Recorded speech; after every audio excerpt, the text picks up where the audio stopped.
ಕೇಂದ್ರ ಬಿಜೆಪಿ ಸರ್ಕಾರ ಬಂದಾಗಿನಿಂದಲೂ ರಾಜ್ಯಕ್ಕೆ ಮೋಸ ಆಗ್ತಿದೆ ಅಂತ ಕಂದಾಯ ಸಚಿವ ಕೃಷ್ಣ ಬೈರೇಗೌಡ ಹೇಳಿಕೆಯನ್ನ ಕೊಟ್ಟಿದ್ದಾರೆ. ಬಿಜೆಪಿ ಜೆಡಿಎಸ್ ಎಂಪಿಗಳು ಒಂದು ದಿನವೂ ರಾಜ್ಯದ ಬಗ್ಗೆ ಮಾತಾಡಿಲ್ಲ. ಕೇಂದ್ರ ಬಿಜೆಪಿ ಸರ್ಕಾರ ಬಂದಾಗಿನಿಂದಲೂ ರಾಜ್ಯಕ್ಕೆ ಮೋಸ ಆಗ್ತಾ ಇದೆ ಅಂತ ಕೊಪ್ಪಳದಲ್ಲಿ ಕಂದಾಯ ಸಚಿವ ಕೃಷ್ಣ ಬೈರೇಗೌಡ ವಾಗ್ದಾಳಿ ನಡೆಸಿದ್ದಾರೆ. ಇನ್ನು ಇದೇ ಸಂದರ್ಭದಲ್ಲಿ ಬರ ಪರಿಹಾರವನ್ನ ಕೋರ್ಟ್ಗೆ ಹೋಗಿ ಪಡೆದುಕೊಳ್ಳಬೇಕಾಯಿತು. ಬಿಜೆಪಿ ಜೆಡಿಎಸ್ ಎಂಪಿಗಳಿಂದಲೇ ಕರ್ನಾಟಕ ರಾಜ್ಯಕ್ಕೆ ಮೋಸ ಆಗ್ತಾ ಇದೆ. ಎಂಪಿಗಳೇ ರಾಜ್ಯದ ಕುರಿತಾಗಿ ಧ್ವನಿ ಎತ್ತಲ್ಲ. ರಾಜ್ಯಕ್ಕೆ ನಿರಂತರ ಅನ್ಯಾಯವಾದ್ರೂ ಕೂಡ ಒಬ್ಬರೂ ಕೂಡ ಮಾತಾಡಿಲ್ಲ.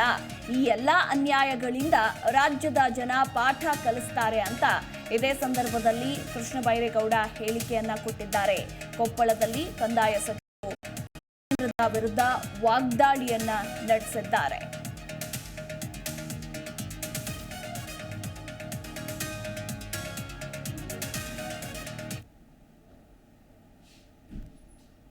ನಮಗೆ ಬರಬೇಕಾದಂಥ ಕರ್ನಾಟಕದ ಹಕ್ಕನ್ನು ಕಾನೂನು ಹೋರಾಟದ ಮುಖಾಂತರ ನಾವು ತಗೊಂಡಿದ್ದೇವೆ. ಈ ಸತ್ಯ ಜನಗಳಿಗೆ ಗೊತ್ತಿದೆ. ಯಾರು ಎಷ್ಟು ಮರೆಮಾಚುವಂಥ ಪ್ರಯತ್ನ ಮಾಡಿದರೂ ಕೂಡ ಜನ ಏನು ಅಷ್ಟು ಮೂರ್ಖರಲ್ಲ.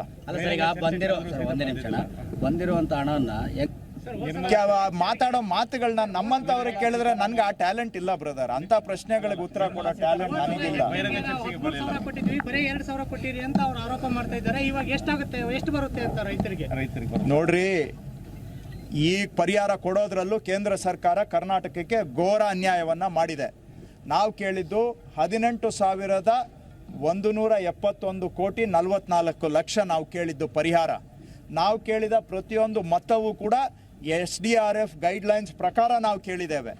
ಆದರೆ ಅವರು ನಮಗೆ ಕೊಟ್ಟಿರೋದು 3,498 ಕೋಟಿ. ಅದರಲ್ಲೂ 50 ಕೋಟಿ ಕಟ್ ಮಾಡ್ಕೊಂಡಿದ್ದಾರೆ.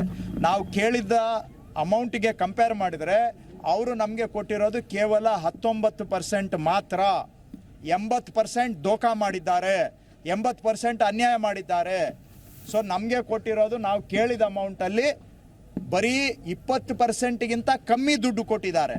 ಹಾಗಾಗಿ ನಾವು ಈಗ ಅವರಿಗೆ ಪತ್ರ ಬರೀತಾ ಇದ್ದೇವೆ, ಬ್ಯಾಲೆನ್ಸ್ ಅಮೌಂಟನ್ನು ಕೊಡಬೇಕು ಅಂತ. ಬ್ಯಾಲೆನ್ಸ್ ಅಮೌಂಟನ್ನು ಕೊಡಬೇಕು ಅಂತ ಹೋರಾಟನೂ ನಾವು ಮಾಡ್ತಾ ಇದ್ದೇವೆ.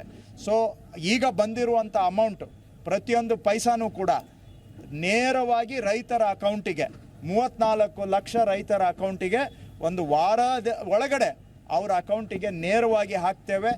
ಇದು ಬಂದಿರತಕ್ಕಂಥ 3,454 ಕೋಟಿ ಪೂರ್ತಿ ಒಂದೊಂದು ಪೈಸಾನೂ ಕೂಡ ಯಾವುದು ಒಂದು ಪೈಸಾ ಸೋರಿಕೆ ಇಲ್ಲದೆ ನೇರವಾಗಿ ರೈತರ ಬ್ಯಾಂಕ್ ಅಕೌಂಟಿಗೆ ಹೋಗುತ್ತೆ.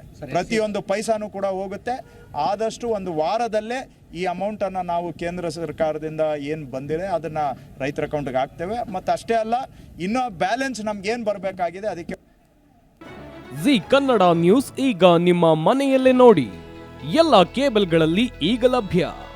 ಸನ್ Direct 292, Jio TV 1334, U digital 162, city cable 51, GTPL 17, Abhishek cables 821, Rockline telecommunication 51, Shri Basaveshwara number 60, Vinayaka digital number 53, in digital number 896ರಲ್ಲಿ.